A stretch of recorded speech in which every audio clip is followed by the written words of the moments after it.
G'day friends, welcome to today's YouTube video. My name is James, welcome back to my channel. Welcome if you're new. Today I have a bit of an interesting video. This is my Gran's colouring book, and my Gran has been in heaven for 10 years, and when I went home in September, end of August, early September this year, I went to my auntie's house and we went through the garage and kind of just figured out like what stuff to chuck, what stuff to keep. I think we ended up keeping most of it anyway. But Mum just wanted to know, like, was there anything in there that was really special that I should probably either take back with me here to the States or just put somewhere safer than randomly in a box in a garage. So I did bring some things back, just some little sentimental things, none of them too crazy, but this was probably one of the most special things that I brought back, and it's my Gran's colouring book. If you've ever heard me talk about my Gran, you know that it, like, kind of the start of my art journaling history, not here on YouTube even, like before I even got on YouTube, before I even knew people were interested in any of that stuff, I was watching it on YouTube on other people's channel, and I kind of fell into this world of art journaling. And the first things I was doing was taking pictures that my Gran had coloured in and using them in my art journal spreads as a way to kind of commemorate them and to put them somewhere special. My Gran and I always coloured in together, and especially around Christmas time up at Southwest Rocks, which is now where a lot of my family live, we would be colouring in, and this is way before the adult colouring book phase that happened. I think I want to say in the early 2000s. This was, you know, back in the early 90s, and I mean, I've always coloured in, but these books in particular were kind of the only books you could get. There was an alphabet one that had most of the same fairies recycled in it, and this deluxe fairies one. I was very particular about colouring books as well, so even though there were a lot, this one had good paper, and it was always my preference to use good paper colouring books. So anyway, I brought this back from home, and I have been working with it as inspiration for some of my art that I've been making more recently. I haven't done a lot. It was my intention just to kind of take it as it comes, and, you know, when the inspiration strikes, do it. But I've been working on my MMM' Media course, which is a free mini workshop that I do every year as a thank you to my online art journaling community. And I put it on my Teachable, and it's a free mini Christmas workshop. And it usually has about 3 lessons in there, just really fun, small things to do. I don't like to make it too big, just because obviously anything to do that's too much around Christmas time becomes a bit of a burden. And I figured, like, if I keep it really short and sweet and simple, it's also a really good taste tester for anyone that doesn't know what it's like to do online art journaling workshops.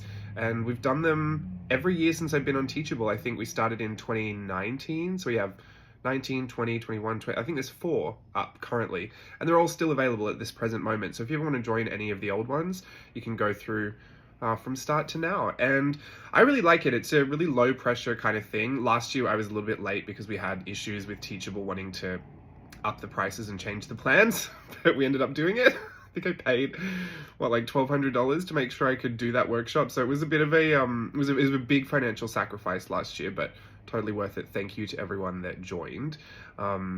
I also put a coupon in there usually for anyone who wants to join courses that looks for a coupon. Since I don't ever really offer sales, the only things I usually offer are like return student coupons that you put towards the value of the course. So that is usually something I offer in there for a limited time period. I think it always expires around Christmas time or New Year's or something. Anyway, the reason I say all of that is because I was using this book as my inspiration for a few drawings that I was doing, and I was on the phone to my sister and my mum the other day, and I was just saying, oh, I've got to do MMM' Media. I don't really know what I'm going to do this year. I'm just going to let inspiration strike as it happens. And they were just talking about Gran, and, you know, my mum is Gran to my sister's children, and now that she lives in Southwest Rocks, it's always these kind of weird blend of memories because I associate Christmas and Southwest Rocks with my Gran, and now my mum is my nephew and niece's Gran, so it's a really weird thing to see that whole generation kind of take a step forward and like shift into the next slot. Like, I'm the uncle at Southwest Rocks. That's really weird to me because my uncles, my great uncles and aunts are the other aunts and uncles at Southwest Rocks. So it's weird. It's weird to see time move by like that. I enjoy it. I'm very much enjoying it, but, you know, sometimes I just really feel nostalgic for those old times. And my sister and my mum kind of both encouraged me to do a MMM' Media that I would do with Gran, because this is something that I would do with Gran around Christmas time. I would colour in. Now, the whole MMM' Media is not colouring ins, but I have made a colouring page inspired by one of these, well, a few of these pages in this book, and I wanted to share the process with you. This will be in Merry Mixed Media. I'm not going to tell you exactly what it's for just yet, but there's a little something attached to this and what we're going to do with it. But yeah, I thought I'd just show you the process. The first step was obviously just making some inspiration sketches. I fell pretty quickly into the one that I wanted to do. Sorry, my nose is dripping. I have allergies that are just not quitting today, but we have to move on. The second step was kind of refining it all, and you saw I used those different colored pencils. The sketch was so messy that I couldn't actually distinguish between which florals were which and what layer they were on. So I used a different color for each section just to be able to separate all of that. And then I put it into the computer. You would usually scan it, but I was so lazy I took a photo of it on my phone. I just airdropped it to the computer, put it in Photoshop, cleaned it up a little bit, and then printed it off in what you can see here is a really light version of red. Like a light red line work version. The reason I do this is because I can use the original sketch and all the proportions that I like about it, then feed it back into the scanner, into the computer, and remove all of the red lines. And that way I'll only be left with the line art that I did on top of it. I prefer to keep it red because I think it's an easier color to remove and to work with.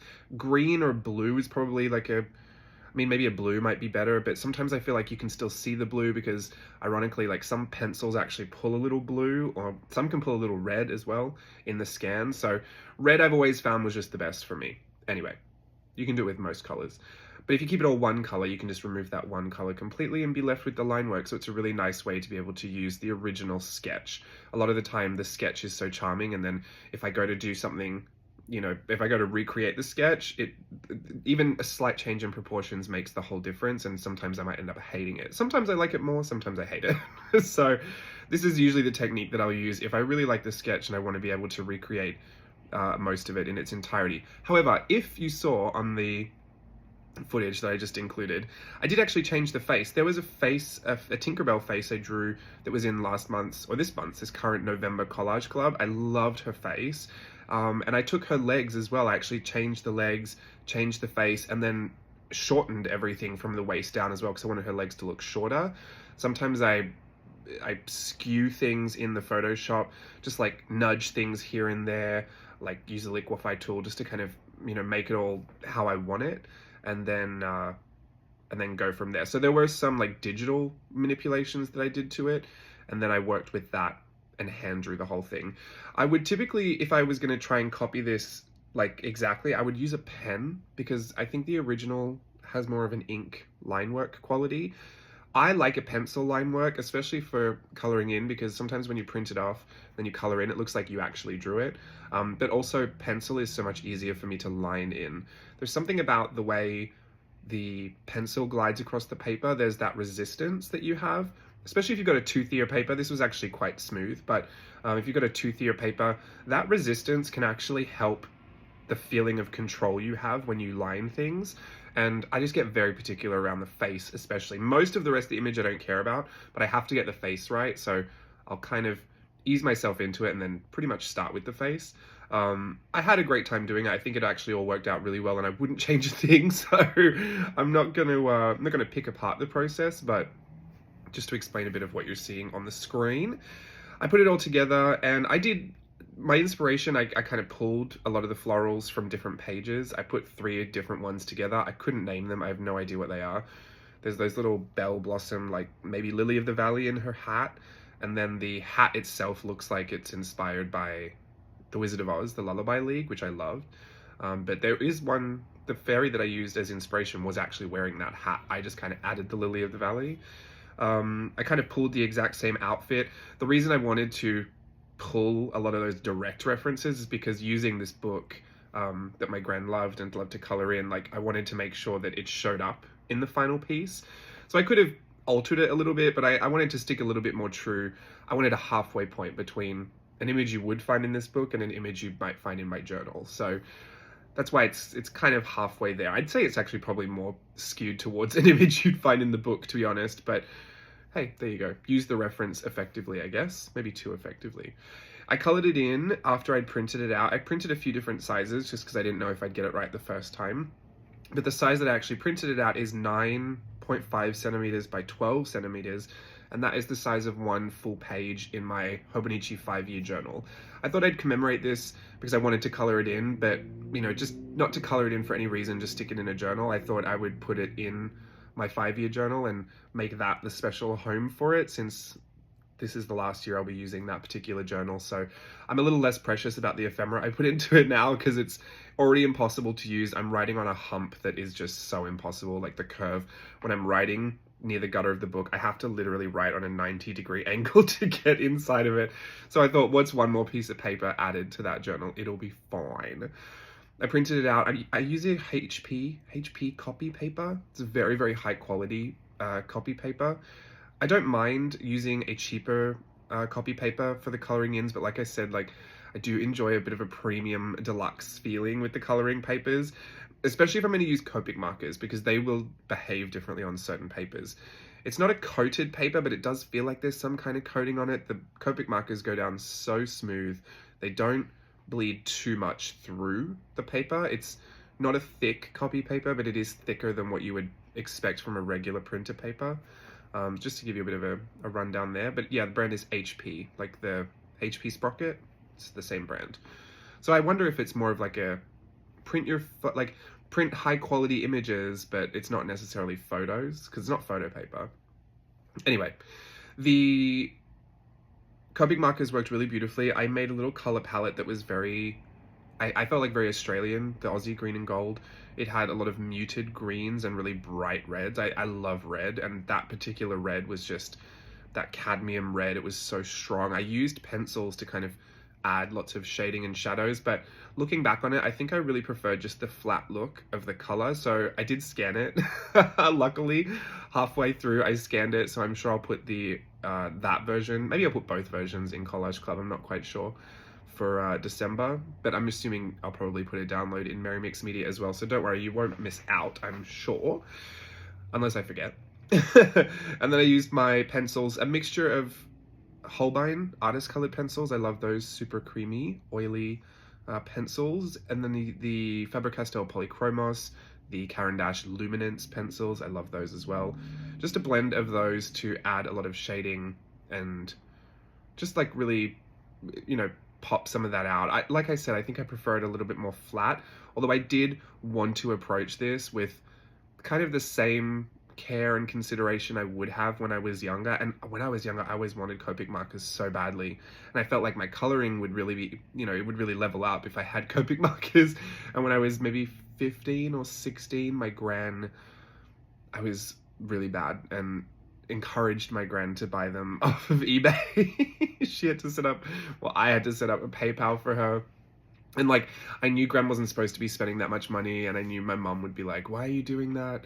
So I didn't tell my mum that I was doing it. I was really naughty. I encouraged my Gran to buy them, and she did, because she was very supportive of all of my creative endeavors. And you know what? I actually still have them. These Copic Chow markers, these are the ones my Gran bought me, the set, when I was, I think I got an A set and a B set, but I'm pretty sure it was about $500.